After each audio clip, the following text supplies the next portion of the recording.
तो दोस्तों आज की वीडियो में हम लोग करेंगे डिस्कस 18 जून के करंट अफेयर। और कल के वीडियो में हमने देखा था कि आईसीसी ने विश्व टेस्ट चैंपियनशिप फाइनल की विजेता और उप विजेता टीम के लिए पुरस्कार राशि की घोषणा कर दी है। और ये क्रमशः है, विजेता को मिलेंगे 12 करोड़ रुपए और उप विजेता को 6 करोड़ रुपए। दक्षिण सूडान में संयुक्त राष्ट्र मिशन में तैनात कुल 135 भारतीय शांति सैनिकों और 103 श्रीलंका के सैनिकों को उत्कृष्ट प्रदर्शन के लिए संयुक्त राष्ट्र पदक से सम्मानित किया गया है। तो ये याद रखना, कुल 135 भारतीय सैनिकों को संयुक्त राष्ट्र पदक से सम्मानित किया गया है। वर्ल्ड गिविंग इंडेक्स 2021 में भारत की रैंक है 14। वेरी वेरी इंपॉर्टेंट, याद रखना इसको।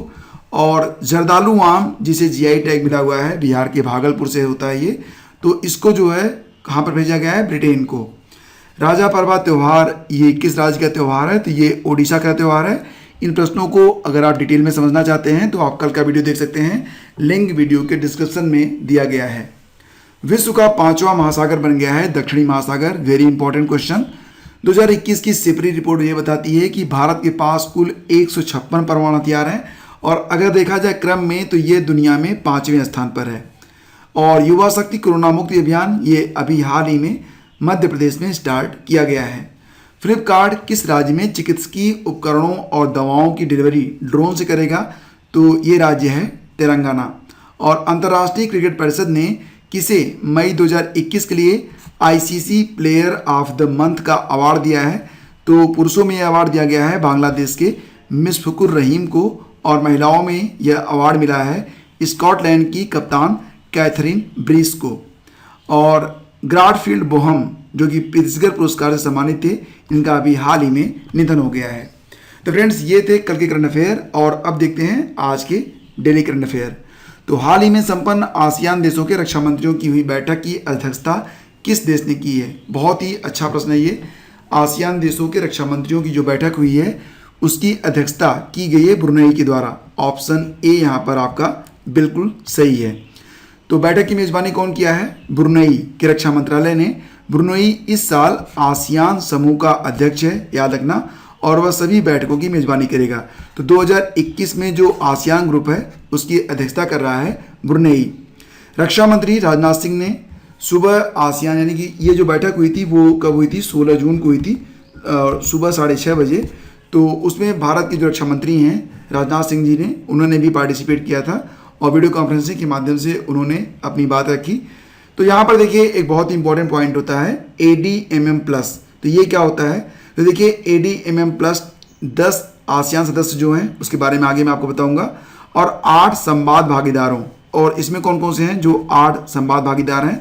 इसमें देखिए ऑस्ट्रेलिया है, चीन है, भारत है, जापान, न्यूजीलैंड और दक्षिण कोरिया, रूस और संयुक्त राज्य अमेरिका को शामिल किया गया है। तो कुल मिलाकर अगर देखेंगे तो 18 कंट्रीज ADMM+ में शामिल हैं। तो दक्षिण पूर्वी एशियाई देशों का संगठन जिसको कहते हैं association of south east Asian Nations, इसको संक्षेप में आसियान कहते हैं। यह 10 दक्षिण पूर्व एशियाई देशों का समूह है जो आपस में आर्थिक विकास और समृद्धि को बढ़ावा देने और क्षेत्र में शांति और स्थिरता कायम रखने के लिए कार्य करता है। इसका मुख्यालय मिलेगा आपको इंडोनेशिया की राजधानी जकार्ता में। और आसियान की स्थापना कब हुई थी? 8 अगस्त 1967 में थाईलैंड की राजधानी बैंकॉक में की गई थी। इसके संस्थापक सदस्य देश थे थाईलैंड, इंडोनेशिया, मलेशिया, फिलीपींस और सिंगापुर। ब्रुनेई इस संगठन में 1984 में शामिल हुआ और 1995 में इसमें वियतनाम भी शामिल हो गया। इसके बाद 1997 में लाओस और बर्मा इसके सदस्य बने। 1976 में आसियान की पहली बैठक में बंधुत्व और सहयोग की संधि पर हस्ताक्षर किए गए थे। 1994 में आसियान ने एशियाई क्षेत्रीय फोरम यानी कि एशियन रीजनल फोरम की स्थापना की गई जिसका उद्देश्य सुरक्षा को बढ़ावा देना था। दोस्तों जो लेक्चर आप देख रहे हैं, अगर आप इसे डाउनलोड करना चाहते हैं PDF के रूप में तो आप study with Gyan Prakash Telegram channel को ज्वाइन कर लीजिए। वहाँ पर आपको डेली PDF शेयर की जा रही है। इसके पहले कुछ तकनीकी गड़बड़ी थी कि सबको PDF नहीं मिल रही थी, लेकिन अब PDF सबको मिल रही है। तो अगर आप चाहें तो इसकी PDF को Telegram channel study with Gyan प्रकाश पर आकर प्राप्त कर सकते हैं। अगला क्वेश्चन लेते हैं। हाल ही में कौन सा देश दुनिया में सबसे बड़ा केला उत्पादक देश बन गया है? तो दोस्तों भारत दुनिया का सबसे बड़ा केला उत्पादक देश है। तो सही जवाब इसका ऑप्शन सी होगा। तो यहाँ पर आप देख सकते हैं कि जीआई सर्टिफाइड जलगांव बनाना को अभी हाल ही में दुबई में एक्सपोर्ट भी किया गया है। ठीक है, तो ये आप याद रखना। और आपको बता दें कि फाइबर और मिनरल से समृद्ध जलगांव केला की एक खेप दुबई को निर्यात की गई है। दरअसल भौगोलिक संकेत प्रमाणित कृषि उत्पादों के निर्यात को बढ़ावा दिया जा रहा है। बिहार, गुजरात, असम, यूपी के बागवानी फसलों के बाद महाराष्ट्र से केले का निर्यात किया गया है।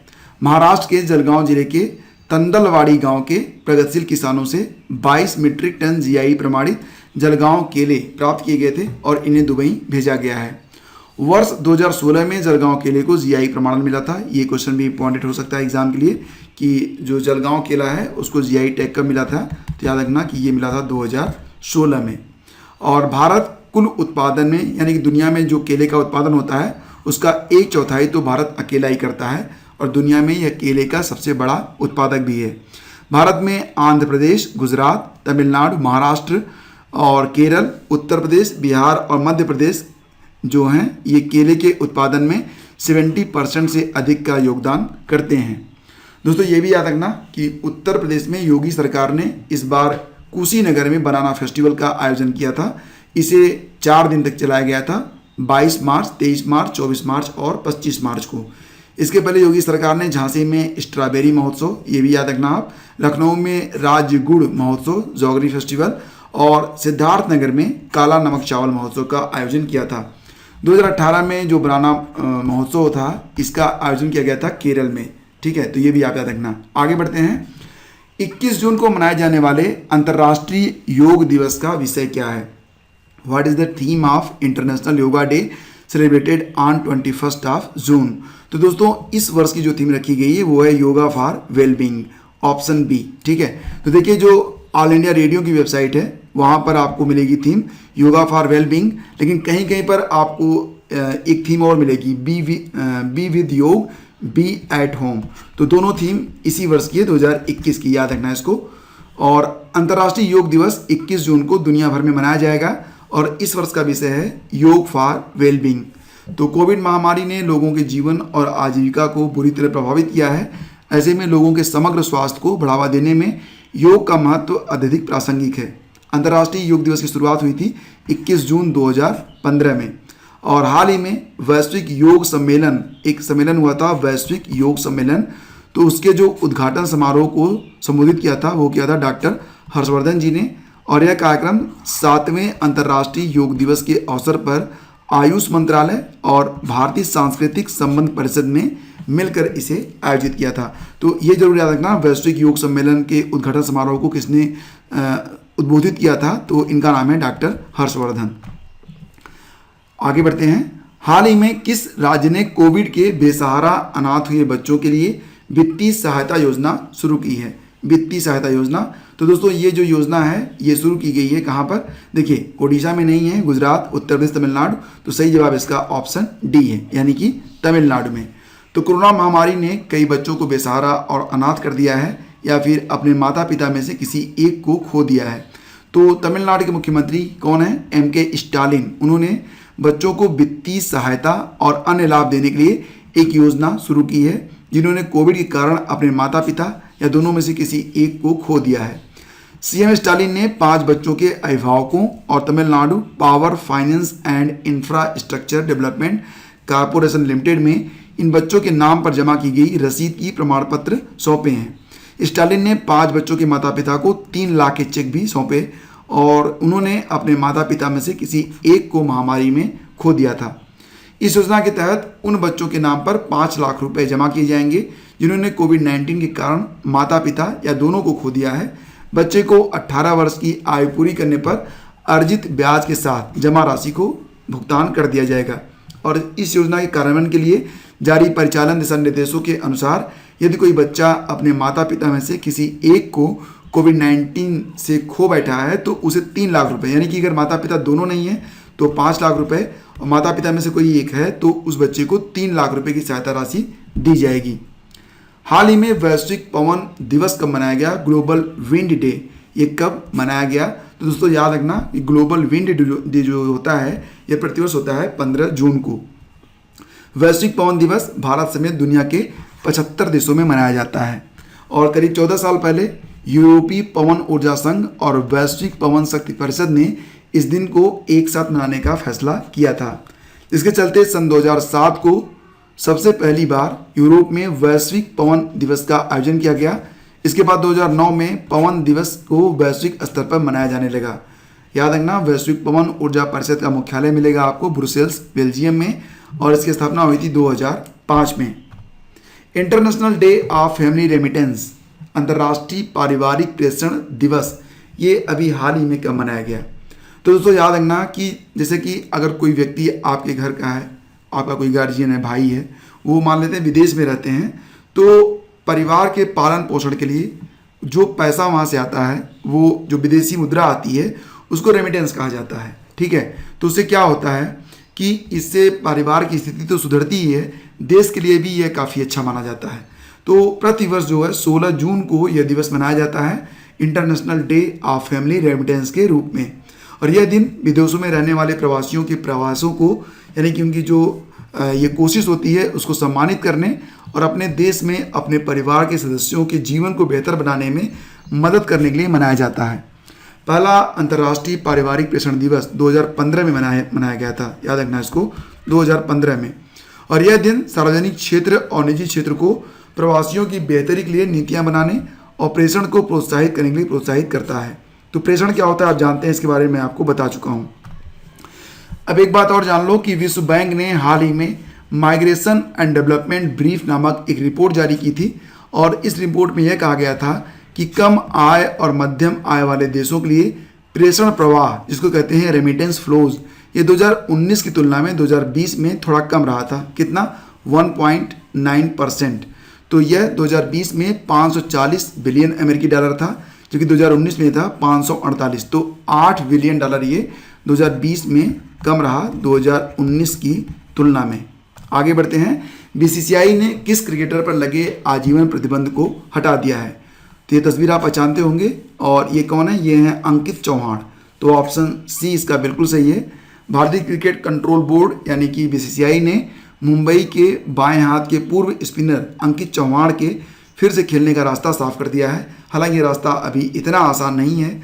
चौहान को 2013 में श्रीसंत के साथ आईपीएल स्पॉट फिक्सिंग कांड में कथित संलिप्तता के लिए क्रिकेट से आजीवन प्रतिबंधित कर दिया गया था। हालांकि अब करीब 8 साल के बाद उनके खेलने का रास्ता साफ हुआ है। हाल ही में कहां पर नाटो का शिखर सम्मेलन 2021 आयोजित किया गया?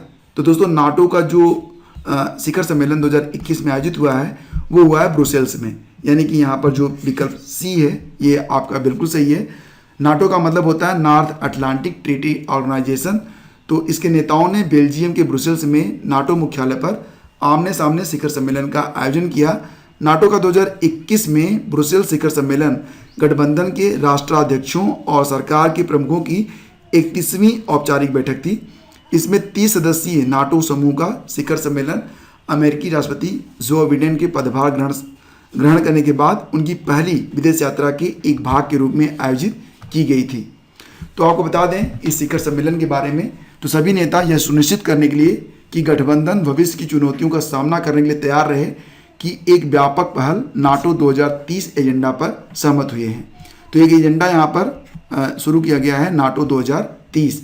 एजेंडा में यह भी कहा गया है कि नाटो राजनीतिक परामर्श और समाज की तन्यकता को मजबूत करेगा, रक्षा और प्रतिरोध को मजबूत करेगा, तकनीकी बढ़त को तेज करेगा और 2022 में शिखर सम्मेलन के लिए अपनी अगली रणनीतिक अवधारणा को विकसित करेगा। और आपको बता दें नाटो का मुख्यालय ब्रुसेल्स में है, बेल्जियम में। नाटो सैन्य समिति के जो अध्यक्ष हैं उसमें air chief marshal Stuart Peach हैं। नाटो के सदस्य देश कितने हैं? 30 हैं। इसकी स्थापना कब हुई थी? 4 अप्रैल 1949 में। किस राज्य ने राज्य के सभी स्कूलों में इंग्लिश मीडियम को अनिवार्य कर दिया है? यानी कि अब वहाँ पर जितने भी स्कूल हैं सब में जो है वहाँ की लोकल लैंग्वेज के साथ साथ इंग्लिश मीडियम भी कंपलसरी होगा। तो ये है आंध्र प्रदेश। जैसा कि आप सभी जानते हैं आंध्र प्रदेश की 4 राजधानी हैं, हैदराबाद, विशाखापत्तनम, अमरावती और कुर्नूल। ये याद रखना काफ़ी इंपॉर्टेंट है ये। और इसके गवर्नर कौन है? विश्वभूषण हरिचंदन। पॉल्यूशन लगभग 2011 की जनगणना के अनुसार 4.94 करोड़ और वर्तमान में मुख्यमंत्री हैं वाईएस जगनमोहन रेड्डी। वर्ष 2021 में दुनिया का पहला लकड़ी का उपग्रह लॉन्च करने वाला देश कौन सा बना है? तो दोस्तों ये जो लकड़ी का उपग्रह है इसे लॉन्च किया गया है न्यूजीलैंड के द्वारा, ये याद रखना आप। हालांकि इसके पहले जापान भी एक कोशिश कर चुका है। तो इस सैटेलाइट को WIS से वुडसेट कहा जा रहा है, जिसे आर्कटिक एस्ट्रोनॉटिक्स ने डिज़ाइन किया है। क्यूब के आकार का यह सैटेलाइट हर तरफ से केवल 4 इंच ही चौड़ा है, हर तरफ से केवल 4 इंच, और इसे खास किस्म की कोटेड प्लाईवुड से बनाया जाएगा। इसका वजन केवल 1 किलोग्राम से भी कम है। पिछले साल खबर आई थी कि जापान इस तरह का एक सैटेलाइट तैयार कर रहा है, लेकिन अब यूरोपीय स्पेस एजेंसी ने घोषणा की है कि वह बहुत छोटा सा लेकिन पूरी तरह से लकड़ी का बना सैटेलाइट इस साल के अंत में अंतरिक्ष में पहुंचाएगा। इसे न्यूजीलैंड से लॉन्च किया जाएगा। लकड़ी का सैटेलाइट अंतरिक्ष में भेजना एक नया विचार तो है ही, और यह पूरी तरह से नई और उन्नत तकनीक है, क्योंकि ऐसा करना कम चुनौतीपूर्ण कार्य नहीं है। तो दोस्तों कल का जो क्विज था उसको आंसर कर लेते हैं। तो कल प्रश्न ये पूछा गया था कि 2021 में किस राज्य सरकार ने संयुक्त राष्ट्र पर्यावरण कार्यक्रम के साथ समझौता ज्ञापन पर हस्ताक्षर किए हैं? तो इसका सही आंसर था ऑप्शन बी। तो आप लोगों में से बहुत सारे लोगों ने इसका आंसर दिया और सभी के आंसर बहुत ही अच्छे थे। तो इसी प्रकार से आप लोग आंसर राइटिंग करते रहिए। और अब एक प्रश्न आज के लिए आप सभी लोगों के लिए, बताइए कि भारत के विदेश मंत्री एस जयशंकर ने किस देश में महात्मा गांधी पुस्तकालय का उद्घाटन किया है? तो ये अभी बहुत ही रिसेंट की खबर है, इसके बारे में आपको पता होना चाहिए। तो इसके बारे में आप लोग लिखिएगा थोड़ा डिटेल में, और हम शीघ्र मिलेंगे आपसे एक नए वीडियो में। और देखिए जो मंथली PDF होती है उसको डाउनलोड करने के लिए आप वीडियो का डिस्क्रिप्शन चेक कर सकते हैं। तो 6 मंथ की जो PDF है वो भी आपको उपलब्ध करवा दी गई है, लिंक इसी वीडियो के डिस्क्रिप्शन में है। तो उसमें पिछले 6 महीने का आपको सारा करंट अफेयर एक साथ मिल जाएगा। जितने भी प्रश्न मैं यहाँ पर पढ़ाता हूँ सारे प्रश्न मिलेंगे, पूरी व्याख्या मिलेगी और हर एक चीज़ आपको मिल जाएगी। और इसका प्रिंट आउट भी आप चाहें तो ले सकते हैं। फिलहाल आज की वीडियो में बस इतना ही। Thank you for watching study with Gyan Prakash.